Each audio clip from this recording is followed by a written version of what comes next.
से ने नहीं डाली। इस मुल्क की आज़ादी की बुनियाद में सिराजुद्दौला का खून, बक्सर की जंग में मरने वालों का खून, टीपू का खून इसमें शामिल है। सन 57 की जंग आज़ादी में मरने वाले मुस्लिम उलेमाओं का खून शामिल है। जब इमारत बनती है तो बुनियाद ज़रूरी होती है। इस बुनियाद पर नेताजी सुभाष चंद्र बोस, महात्मा गांधी, मौलाना आज़ाद, जौहर बरादरान, सरदार पटेल ने मिलकर एक इमारत कायम की। और याद रखो, मैं मुखातिब ना सिर्फ मुसलमानों से हूँ बल्कि अपने हिंदू भाइयों से भी हूँ, ईसाई और सिख भाइयों से हूँ।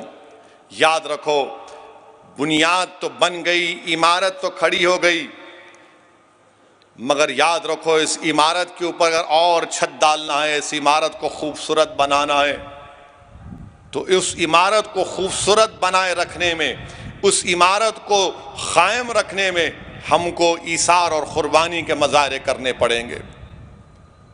अगर आप देखेंगे तो हमारे बुजुर्गों ने एक दरख्त लगाते हैं, आम का दरख्त लगाते हैं। उनकी ज़िंदगी में उनको साया भी नहीं मिलता, ना वो आम खा सकते हैं, मगर इसलिए दरख्त लगाते आम का, नहीं मेरा बेटा खाएगा, मेरा बेटा का बेटा खाएगा। अब बेटे के बेटे की जिम्मेदारी ये है कि इस दरख्त में कुर्बानियों को पेश करें। यह दरख्त को पानी की ज़रूरत नहीं है, इस दरख्त को भारत के लोगों की मेहनत की ज़रूरत है, इनके खून की ज़रूरत है, और जो हमारे बुजुर्गों का ख्वाब था उसको ज़िंदा रखने की ज़रूरत है। हमको अपने मुत्तहिदा तौर पर मिलकर रहना पड़ेगा। सियासी इख्तलाफात हो सकते हैं, मगर याद रखो, अगर मजहबी इख्तलाफात की चिंगारी लग जाएगी, जो लोग लगा रहे हैं, तो याद रखो इससे मुल्क को नुकसान होगा।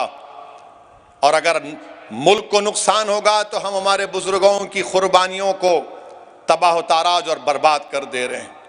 और जो लोग आज भारत में मुसलमानों से आकर कह रहे हैं कि आप वफादारी दिखाओ, हम उनसे कहना चाह रहे हैं हैदराबादी लहजे में, जिसके सर पे बाल नहीं होते ना, जो गंजा बोलते हम लोग उसको, जिसके सर पे बाल नहीं होते, उन्हें दुनिया की बेहतरीन टोपी पहनता हूं, उन्हें टकला नहीं दिखना बोल के। तो ये लोग वही हैं, कुछ नहीं करे क्योंकि मालूम सर साफ है, तो बेहतरीन टोपी पहन के हमको टोपी पहनाना चाह रहे। आप टोपी पहनो, जो करते करो, हमको टोपी मत पहनाओ, हम जानते हैं हमारी तारीख को।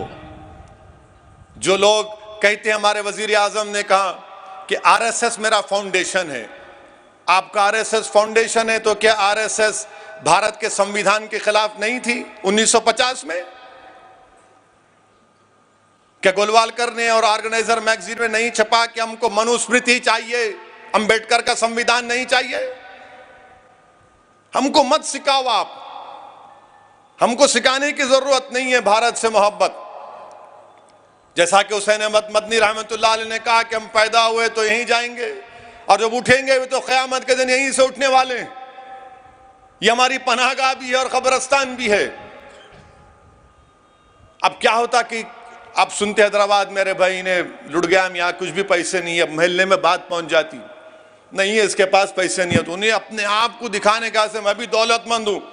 उन्हें क्या करता, अरे 15 अगस्त है, लो मैं लगाओ, तुम भी लगाओ, 10 झंडे लगाओ, पैसे दे रहा हूं सबको।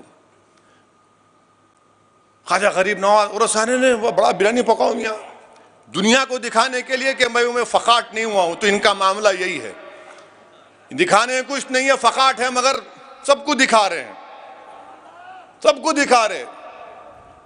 आपकी मोहब्बत जब नहीं थी, इतने नाम मैं लिया हूं, इतने उलमा नाम लिए हैं, आप एक नाम दिखा दो अपना, एक नाम तो दिखा दो अपना। आप कुछ नाम नहीं दिखा सकते। मैं आपसे इसीलिए अपील कर रहा हूं कि नौजवानों को भारत की तारीख पढ़ना जरूरी है। वीके न्यूज, राष्ट्र के नाम।